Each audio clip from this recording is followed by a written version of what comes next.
ہر عبادت گزار کی تسبیح قابل قبول نہیں۔ خدا نے قرآن میں خود کہہ دیا ہے کہ کچھ ایسے نمازی ہوں گے جو جہنم کے آخری ٹھکانے میں ہوں گے۔ اس کا مطلب نماز تھی لیکن فائدہ نہیں تھا، عبادت تھی لیکن فائدہ نہیں تھا۔ یہاں خدا اگر نقصان دیتا تو خدا یہ کہہ دیتا کہ اس ذکر میں کچھ فائدہ ہے کچھ نقصان ہے۔ خدا نے کہا جس ذکر کی میں بات کر رہا ہوں اس ذکر میں سوائے فائدے کے ہے ہی کچھ نہیں،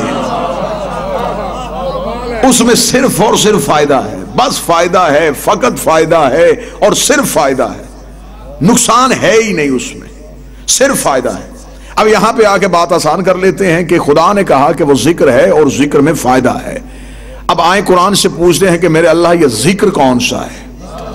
جس ذکر کی تو بات کر رہا ہے یہ ذکر تسبیح ہے، یہ ذکر عبادت ہے، یہ ذکر نماز ہے، یہ ذکر تیرے سامنے سجدہ کرنے کا نام ہے، یہ ذکر کس چیز کا نام ہے؟ اگلی جگہ پہ خدا نے قرآن پہ اس کی وضاحت کر دی۔ خدا نے کہا کہ بے شک ہم نے تمہاری طرف رسول کو بھیجا ذکر بنا کے۔ یہاں خدا کہہ رہا ہے کہ ذکر کرو جس میں مومنین کے لیے فائدہ ہے۔ اب اس ذکر کے لیے ایک اور میں آیت پڑھ دیتا ہوں جس میں تھوڑی اور تفسیر واضح ہو جائے گی، تمہید مکمل ہو جائے گی اور ہم جلدی نتیجے کے قریب چلے جائیں گے۔ اگلی جگہ پہ جا کے خدا پھر بول پڑا، اب ذکر ہم نے ڈھونڈنا ہے، سرکار ہم ہیں ذکر کے پیچھے کہ وہ ذکر کون سا ہے۔ اگلی جگہ پہ خدا نے قرآن پہ جا کے تھوڑی سی وضاحت اور کر دی، فَاسْأَلُوا أَهْلَ الذِّكْرِ، سوال کرو اہل ذکر سے، پوچھو اہل ذکر سے، سوال کرو تم اہل ذکر سے۔ اب اہل ذکر جو ہیں اس سے مراد اب اللہ نہیں، کیونکہ یہاں اہل کا ذکر ہو رہا ہے کہ کچھ ایسے لوگ ہیں جو صاحبان ذکر ہے۔ دوسری جگہ پہ خدا قرآن میں کہہ رہا ہے کہ میرا نبی ہے ذکر، یہاں کہہ رہا ہے اہل ذکر۔ اگر اہل ذکر کا سادہ ترجمہ کیا جائے تو سادہ ترجمہ یہ ہوگا، خدا کہہ رہا ہے اہل بیت سے سوال کرو۔ یہ تمہید مکمل ہو گئی اور آپ نے انتہائی خوبصورت سا دے دیا، فَاسْأَلُوا أَهْلَ الذِّكْرِ، سوال کرو اہل بیت سے، سوال کرو، کیونکہ جو سوال جن سے کیا جاتا ہے وہ بتاتے ہیں، پوچھتے نہیں ہیں، وہ سناتے ہیں، سیکھتے نہیں ہیں، یہ سیکھ کے آتے ہیں، یہ زمانے میں آ کے نہیں بتاتے۔ یہ جو دعویٰ سلونی میرے مالک امیر المومنین نے کیا ہے یہ پہلی دفعہ کوفے کے منبر پہ نہیں کیا تھا۔ کوئی نہ سمجھے کہ کوفے کے منبر پہ مولا امیر آئے تھے اور علی نے کہا تھا سلونی سلونی مجھ سے سوال کرو۔ یہ دعویٰ سلونی میرے مولا نے کوفے کے منبر پہ نہیں کیا تھا، 3 دن کے علی نے کر دیا تھا، رسول کے ہاتھوں پہ کر دیا تھا۔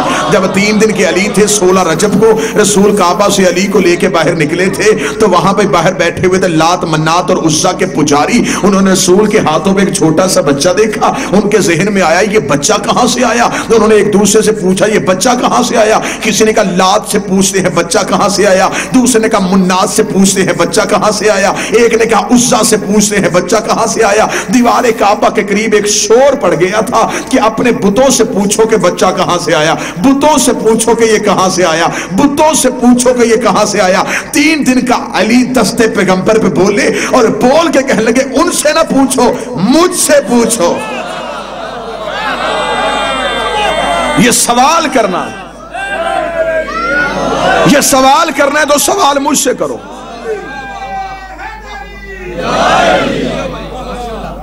سوال مجھ سے کرو، پوچھو مجھ سے۔ آج بندے اکثر یہ اعتراض کرتے کہ حد ہو گئی ہے، شیعہ فضائل علی میں اتنا آگے چلے جاتے ہیں، سمجھ میں نہیں آتا۔ کبھی 3 دن کا بچہ بھی بول رہا ہے، چل تو علی کو نہ مان، جن ہاتھوں پہ بول رہا انہیں تو مان۔ یہ تو مانتے کہ یہ وہی ہاتھ ہے جس پہ پتھر بولے تھے۔ میں تو ذمہ دار چہروں سے گفتگو ہو رہی کہ ہاتھ وہ ہیں جن پہ پتھر بولے تھے۔ پتھر بولے تو کوئی اعتراض نہیں، کیونکہ دستے پیغمبر پہ بے عیب چیز بولتی ہے۔ 3 دن کے علی بولے اور 3 دن کے علی نے ماضی کی خبر بھی دی، مستقبل کی خبر بھی دی۔ غیب جاننا کسے کہتے ہیں؟ حاضر کو جاننا غیب نہیں، غیب کو جاننا غیب ہے۔ ماضی غائب ہے، میں پہنچا مجھ سے پہلے کس نے پڑھا میں نہیں جانتا، میں پڑھ کے چلا جاؤں گا میرے بعد کون پڑھے گا میں یہ بھی نہیں جانتا، اس وقت میرے سامنے کتنے بیٹھے ہیں میں یہ جانتا ہوں۔ جو ماضی میں جھانکے وہ بھی علم غیب جانتا ہے، جو مستقبل کی خبر دے وہ بھی علم غیب جانتا ہے۔ علم غیب کی تعریف یہی ہے، علمی چہرے تشریف فرما ہے جو ماضی اور مستقبل کی ہمہ وقت خبر دے سکتا ہو، وہ علم غیب جانتا ہے۔ 3 دن کے علی نے رسول کے ہاتھوں پہ آ کے 2 اعلان کیے، فرمایا توریت سناؤں، انجیل سناؤں، زبور سناؤں۔ ان تینوں کا تعلق ماضی سے تھا، یہ پہلے آ چکی تھی۔ اب علی صرف ماضی کی خبر نہیں دے رہے، اور اسی جملے پہ رسول کے ہاتھوں پہ بول کے کہا اگر آپ کہیں تو قرآن سناؤں۔ قرآن ابھی نازل نہیں ہوا، اور خدا خلقت کے معیار بتا رہا ہے۔ خدا قرآن میں کہتا ہے کہ تم جب ماؤں کے بطنوں سے باہر آئے تم کسی شے کا علم نہیں رکھتے تھے، لا تعلمون شیئا، تم کچھ نہیں جانتے تھے۔ تمہیں زمانے نے آ کے سکھایا، جب تم دنیا میں تم یہ بھی نہیں جانتے تھے کہ ماں کون ہے، باپ کون ہے، تمہیں رشتوں کی پہچان نہیں تھی، تمہیں بولنے کا طریقہ نہیں تھا، تمہیں گفتگو کا سلیقہ نہیں تھا۔ تم نے جو سیکھا زمانے سے آ کے سیکھا ہے، جو کچھ سیکھا ہے زمانے سے آ کے سیکھا ہے۔ خدا نے خلقت کے معیار بتا دیے ہیں، خدا نے خلقت کے اصول بتا دیے ہیں۔ خدا نے بتایا کہ جو دنیا میں آ کے سیکھیں، دنیا میں آ کے سیکھیں، وہ پیدا ہوتے ہیں، وہ ماؤں کے بطنوں سے پیدا ہوتے ہیں۔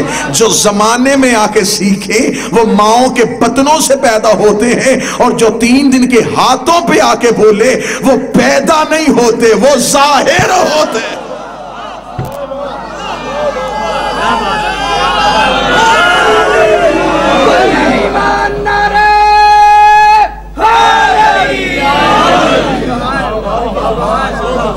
وہ پیدا نہیں ہوتے۔ اس کی دلیل دیتے ہیں تو دلیل قرآن سے لے لیتے ہیں۔ بسم اللہ الرحمن الرحمن علم القرآن خلق الانسان۔ رحمان ہے وہ جس نے پہلے علم دیا پھر خلق کیا۔ علم پہلے خلقت بعد میں۔ یہاں جو پیدا ہوتے ہیں ان کی خلقت پہلے علم بعد میں۔ یہ جو رہتے ہیں یہ 14 اور قرآن سے، قرآن تو بار بار پکار کے، قرآن تو ہے ہی آل محمد کے قصیدے کا نام، اور انتہائی پڑھے لکھے احباب تشریف فرما ہے۔ قرآن اپنے اندر کئی معنی رکھتا ہے۔ اکثر بندے کہہ دیتے ہیں، میں نے زندگی میں کبھی اہل علم مولانا میرے بھائی تشریف فرما ہے، میری سعادت ہے میرے اہل سنت برادران کے جید علماء کرام تشریف فرمائے، اکثر لوگ یہ سوال کر دیتے ہیں فلاں بندے نے ترجمہ غلط کیا، فلاں کا ترجمہ غلط ہے۔ میں نے کبھی نہیں کہا، میں نے کہا ہر کوئی ترجمہ ٹھیک کرتا ہے اپنی معرفت کے مطابق۔ ترجمہ سب ٹھیک کرتے اپنی معرفت کے مطابق۔ اس کے لیے میں اگلا جملہ معرفت کا کہنے لگا ہوں۔ قرآن ہاتھوں پہ آ کے جب کھلتا ہے نا تو قرآن قاری کا چہرہ دیکھتا ہے۔ جتنی معرفت ہوتی ہے اتنے معنی اگلتا ہے۔ استاد منیر نیازی کا مجھے جملہ یاد آ گیا، وہ کہا کرتے تھے قرآن کی آیتیں اتنی حسین ہیں یہ بے ضمیر چہروں سے پردہ کرتی ہیں۔ قرآن کی آیتیں اتنی حسین ہیں یہ بے ضمیر چہروں سے پردہ کرتی ہیں، چھپ جاتی ہیں، کیونکہ قرآن کہہ رہا ہے کہ میرے اندر بھی ایک چھپی ہوئی کتاب ہے۔ قرآن قاری کا چہرہ دیکھتا ہے اور پھر قرآن اس کی معرفت کے مطابق اپنے معنی اگلنا شروع کر دیتا ہے۔ جتنی وہ معرفت بڑھاتا جاتا ہے قرآن اسے اتنی ہی معرفت دیتا چلا جاتا ہے، اور بہتر ہوتا ہے کہ جب قرآن وارث سے لیا جاتا ہے تو پھر قرآن اپنے معنی کو صحیح انداز میں بہتر طریقے سے بیان کرتا ہے۔ جیسا کہ میرے بادشاہ کے سامنے ایک شخص نے آ کے کہا، مولا ایک طرف آپ کہتے ہیں کہ حدیث ہے ہم سارے ہی محمد ہیں، پھر آپ میں کوئی علی کیوں، کوئی حسن کیوں، کوئی حسین کیوں، کوئی سجاد کیوں، کوئی جعفر کیوں، پھر سارے محمد کیوں نہیں، پھر یہ نام مختلف کیسے؟ اب جواب ہی بتائے گا کہ میں امام کی زبان سے نکلا ہوں، اس میں بتانے کی ضرورت نہیں ہوتی۔ معصوم اور غیر معصوم کا لہجہ بتا دیتا ہے، جملہ بتا دیتا ہے کہ میں کس زبان سے نکلا ہوں۔ جس کی زبان بولی اور نہج البلاغہ بنے۔ جب اس نے کہا کہ مولا یہ آپ اگر سارے محمد ہیں، پھر کوئی علی، کوئی حسن، کوئی حسین، کوئی موسیٰ، کوئی جعفر، کوئی رضا، کوئی تقی، کوئی نقی، یہ نام مختلف کیوں؟ امام مسکرائے۔ امام نے کہا، وہ سامنے طاق سے قرآن لے کے آ، اس نے قرآن لا کے امام کے ہاتھوں پہ رکھا، امام نے بند قرآن کو دیکھا، امام نے کہا یہ کیا ہے؟ اس نے کہا قرآن۔ امام نے کھول کے کہا یہ رحمان کیوں ہے، یہ بقرہ کیوں ہے، یہ آل عمران کیا کہنے سرکار؟ یہ کھلتا ہے تو صورتوں کی صورت میں، سمٹتا ہے تو قرآن کی صورت میں۔ فرمایا ہم جب کھلتے ہیں تو 14 ہو جاتے ہیں، ہم سمٹتے ہیں تو محمد ہو جاتے ہیں۔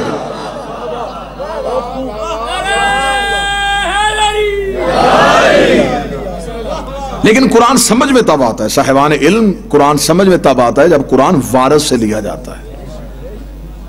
میرے مولا کوفے کے ممبر پہ ایک شخص نے آگے سوال کیا، اس نے کہا یا علی کل انبیاء کتنے ہیں؟ فرمایا کم و بیش لگ بھگ 1.25 لاکھ۔ اس نے کہا قرآن دعویٰ کر رہا ہے کہ میرے اندر ہر چیز کا ذکر موجود ہے، ہر خشک و تر کا ذکر موجود ہے، تو اگر قرآن کے اندر ہر چیز کا ذکر موجود ہے تو ان انبیاء کے نام قرآن میں کیوں نہیں؟ یا تو سارے نبیوں کے نام قرآن میں دکھائیے یا دعوی قرآن کو واپس لے لیجئے۔ امیر المومنین مسکرائے اور کوفے کی مسجد کے باہر ایک نیم کا درخت، جسے ہم اردو میں نیم کا درخت کہتے ہیں، اس میں ایک پھل لگا ہوتا ہے جسے اردو میں نبولی بولتے ہیں۔ امیر نے فرمایا وہ نبولی توڑ کے لے کے آ، وہ نبولی توڑ کے لے کے علی نے فرمایا میرے ہاتھ پہ رکھ۔ اس نے کہا یا علی میں آپ سے پوچھ رہا ہوں کہ 1.25 لاکھ نبیوں کے نام قرآن کی کسی صورت میں دکھائیں، آپ کہہ رہے ہیں کہ نبولی میرے ہاتھ پہ رکھا۔ علی نے فرمایا اس نبولی میں تیرے سوال کا جواب۔ اس نے کہا مولا سوال کا جواب کیسے؟ امیر نے فرمایا یہ کیا ہے؟ اس نے کہا نبولی۔ امام نے فرمایا اگر اسے میں تھوڑی سی ریت ہٹا کے یہیں دفن کر دوں تو یہاں سے اسی نبولی سے ایک پورا نیم کا درخت نکلے گا؟ اس نے کہا بے شک مولا نکلے گا۔ فرمایا اس کے اندر ایک پورا درخت چھپا ہوا ہے، اس کے اندر جڑ ہے، تنا ہے، پتے ہیں، دکھا۔ باہر سے تو آنا نہیں، آئے گا تو اس کے اندر سے، دکھا۔ اس نے کہا مولا ایسے نظر نہیں آئے گا جب تک زمین کے حوالے نہیں کریں گے۔ امام نے فرمایا واپس چلا جا، قرآن تب تک سمجھ میں نہیں آئے گا جب تک وارث کے حوالے نہیں۔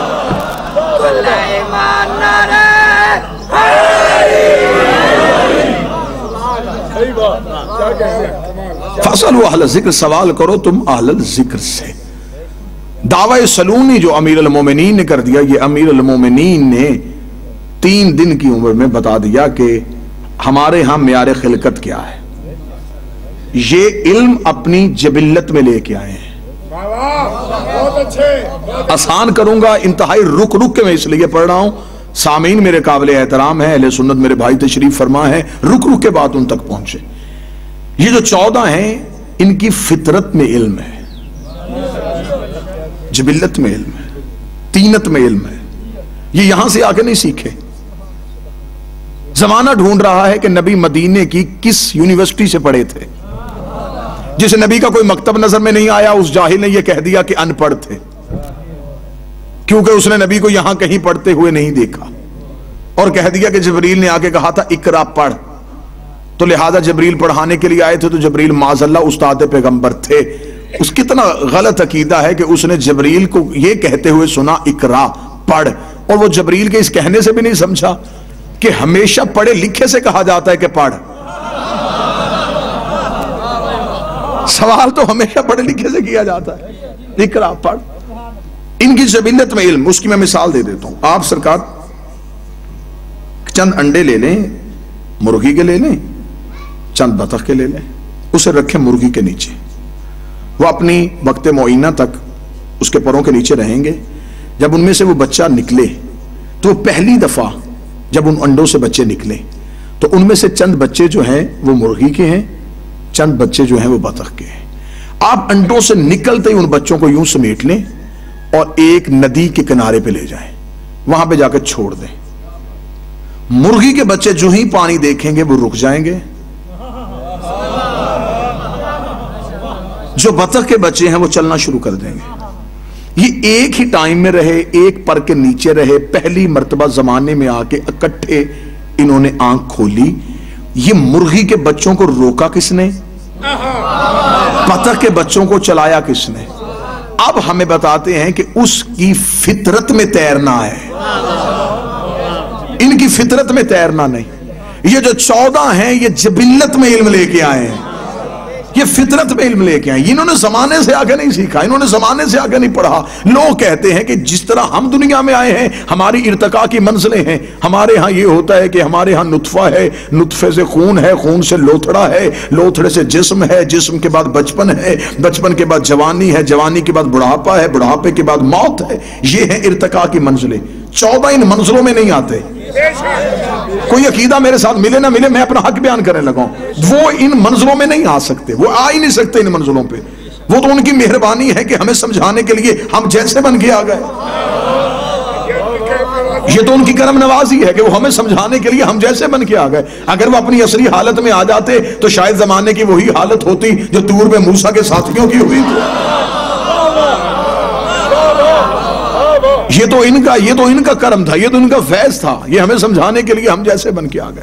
اب جب جس نے اپنے جیسے دیکھا اس نے کہا جی بشریت کا لبادہ تھا, ہماری طرح ہاتھ ہے, ہماری طرح آنکھیں تھی, ہماری طرح کھاتے تھے, ہماری طرح پیتے تھے, ہم میں اور ان میں فرق کیا ہے؟ وہ تو ہماری طرح حقیقت میں نور تھا, باہر بشریت کا لبادہ تھا. لبادہ بشریت میں چھپا ہوا ایک نور تھا. میں اس کی ایک پھر مثال دے دیتا ہوں, مثالوں کے ذریعے سے, کیونکہ زمیندار مجمع ہے, بات پہنچے. میری آواز اس مائک کے ذریعے سے آپ تک جا رہی ہے. کس طرح آ رہی ہے شرائع صاحب؟ اس تار کے ذریعے. اس کے اندر ایک بجلی کی لہر دوڑ رہی ہے جو میری آواز کو ان ساؤنڈز کے ذریعے سے آپ تک پہنچا رہی ہے. اس بجلی کی لہر کے اوپر یہ ایک پلاسٹک اور ربڑ کا کور ہے. اگر یہ کور نہ ہوتا, میں کوشش کر رہا ہوں رک رک کے اور سمجھا کے بعد, میں اسے چھو نہ سکتا. اس کے اندر ایک تیز لہر, ایک تیز رو ہے جو دوڑ رہی ہے. باہر جس نے بنائی اس نے ایک کور چڑھا دیا تاکہ انسانیت فائدہ بھی لے, نقصان بھی لے. ہر بندہ پڑھا لکھا نہیں ہوتا, لوگ اسے ہاتھ بھی لگا لیں, فائدہ بھی لیتے رہیں, نقصان بھی نہ ہو. جب تک یہ ہمارے قریب رہی اس کے اوپر یہ کور رہا. لیکن یہ جو باہر کھمبوں کے اوپر ہیں ان کے اوپر کور کیوں نہیں؟ وہاں ان سے زیادہ وولٹیج ہے, کیونکہ وہاں اس کے علاوہ جانے والا کوئی نہیں. وہاں یہ اپنے مسکن سے آتی ہے, مسکن میں جاتی ہے, وہاں یہ اپنی اصلی حالت میں رہتی ہے. مثال میں نے بڑی سادہ کر کے دے دی تھی کہ شاید اس سے آگے مجھے بحث کی ضرورت نہ پڑے. جب تک نبی کا نور انسانیت کے قریب رہا, اس کے اوپر بشریت کا لبادہ رہا. جب اپنے مسکن پہ گیا پھر اپنی اصلی حالت میں گیا تھا, اور جبریل نے بھی پر جوڑ کے کہا تھا ایک لمحہ بھی آگے گیا تیرے نور سے پر جل جائے.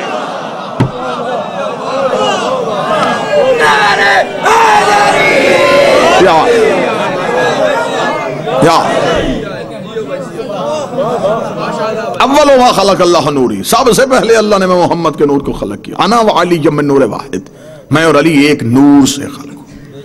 مجمع سے کہ بندہ اٹھ کے کھڑا ہوا, اس نے کہا اللہ کا نبی تیرا یہ نور کب سے ہے؟ فرمایا جب کب نہ تھا. جب نہ جب تھا, نہ کب تھا, نہ گھڑی تھے, نہ گھڑیال تھے, نہ دریا میں روانی تھی, نہ سمندر میں طغیانی تھی, نہ بادل میں شور تھا, نہ ہوا میں زور تھا, نہ کلیوں میں چٹک تھی, نہ پھولوں میں مہک تھی, نہ سبزے میں لہک تھی, نہ آگ میں دمک تھی, نہ ہیرے میں چمک تھی, نہ لیموں میں کھٹاس تھی, نہ کند میں مٹھاس تھی, نہ پہاڑوں کی اونچائی تھی, نہ غاروں کی گہرائی تھی, نہ ہاتھی میں جسامت تھی, نہ چیونٹی میں قدامت تھی, نہ خرد کی خبر تھی, نہ عشق کی نظر تھی. پھر تھا کیا؟ ایک لا الہ کی ہستی تھی, ایک الا اللہ کی مستی تھی. ہائے ہائے, کچھ نہ تھا.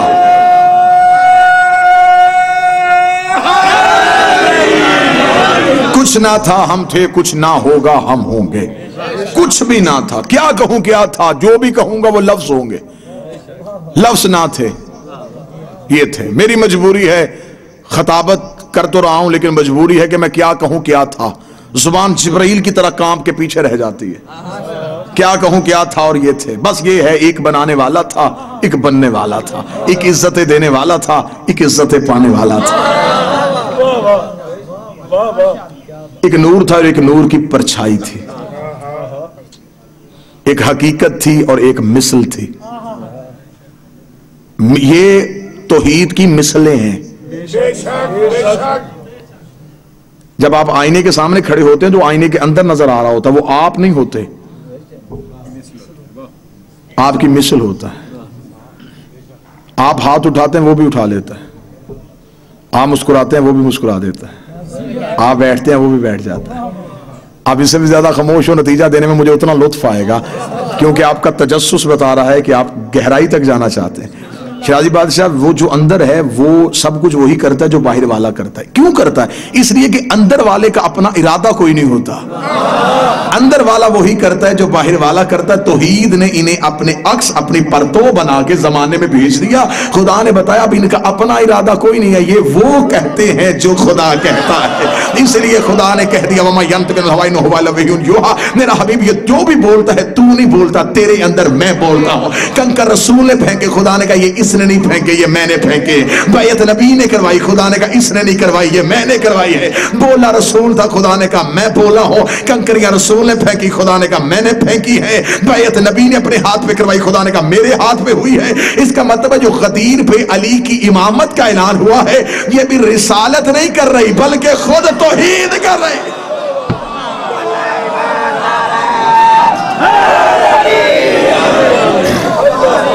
بسم اللہ سر،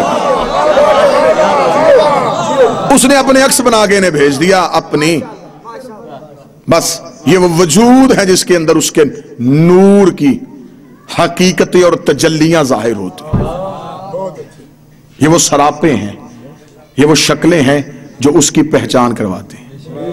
آسان کر دیتا ہوں، یہ 14 وہ صاف اور شفاف آئینے ہیں جن سے توحید نظر آتی ہے۔ اب آپ مجھ میں سوال کریں گے اللہ کو ضرورت کیا تھی شکلوں کے ذریعے سے اپنی پہچان کروانے کی؟ تو پروفیسر صاحب پھر میں تو یہی جواب دوں گا نا، اس کو ضرورت نہیں تھی، ہم جاہل تھے، اسے ہماری علمی قابلیت کا پتہ تھا۔ یہ اتنے پڑھے لکھے ہیں، یہ اپنے بچے کو پڑھاتے الف ہیں اور دکھاتے انار ہیں، پڑھاتے الف ہیں دکھاتے انار ہیں، پڑھاتے بے ہیں دکھاتے بکری۔ اب استاد کا گریبان پکڑ کے پوچھ پڑھائے الف دکھایا انار کیوں؟ وہ کہے گا الف لفظ ہے، انار پہچان ہے، الف لفظ ہے، انار پہچان ہے۔ تو بات تو یہی ہے، اللہ ذات ہے، 14 پہچان ہے، یہ ذات ہے 14۔ مشکل بات تو اس میں ہے ہی کوئی نہیں۔ انہوں نے اس کی پہچان کروائی، انہوں نے زمانے میں آ کے بتایا کہ اللہ ہے۔ یہ اللہ بننے نہیں آئے تھے، اللہ منوانے آئے تھے۔ واللہ بخدا بہت آسان تھا ان کے لیے اپنے آپ کو اللہ منوانا۔ جس دور میں لوگ پتھر پوج رہے تھے وہ انہیں سجدہ نہیں کر سکتے تھے، انہوں نے سجدہ کر کے بتایا کہ اللہ وہ ہے جسے ہم جھک رہے ہیں۔ ہم سجدے کرتے ہیں جنت کے لالچ میں، یہ سجدے کرتے ہیں اسے منوانے کے لیے۔ کتنا فرق ہے ان کی عبادت میں اور ہماری عبادت میں۔ یہاں جنت کا لالچ کوئی نہیں، دوزخ کا خوف کوئی نہیں، یہاں عبادت ہے تو توحید کو منوانے کے لیے ہے، اللہ کو منوانے کے لیے ہے۔ کیونکہ اس سے پہلے جتنے بھی ادیان عالم آ چکے تھے، ہر دین کا آغاز، دین کا وجود خوف کی وجہ سے ہوا تھا۔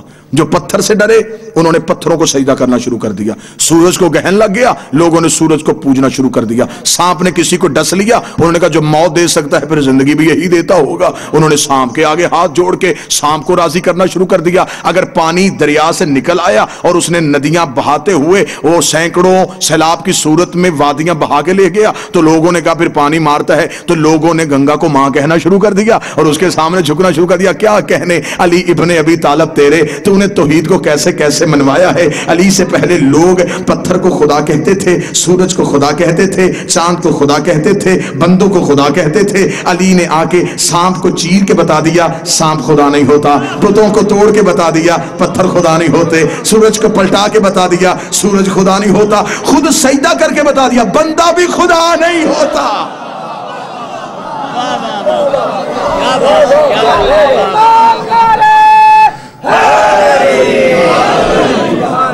اول ما خلق اللہ نے، سب سے پہلے اللہ نے محمد کے نور کو خلق کیا اور پھر میں اور علی ایک نور سے خلق ہوئے۔ بندے نے سوال کیا یا رسول آپ کا نور کب سے ہے؟ فرمایا جب کچھ نہ تھا۔ پھر بھی کب سے ہے؟ فرمایا خدا نے 12 حجابات بنائے، 12 پردے بنائے، 12,000 سال تک ہمارا یہ نور حجاب قدرت میں رہا، جہاں پر سبحان ربی العلیٰ کی تسبیح پڑھتا رہا۔ 11,000 سال تک یہ نور حجاب منت میں رہا، جہاں پر سبحان من ہوا قائم لیل وہ تسبیح پڑھتا رہا۔ 10,000 سال تک یہ نور حجاب سعادت میں رہا، جہاں پر سبحان من ہوا دائم لیس وہ تسبیح پڑھتا رہا۔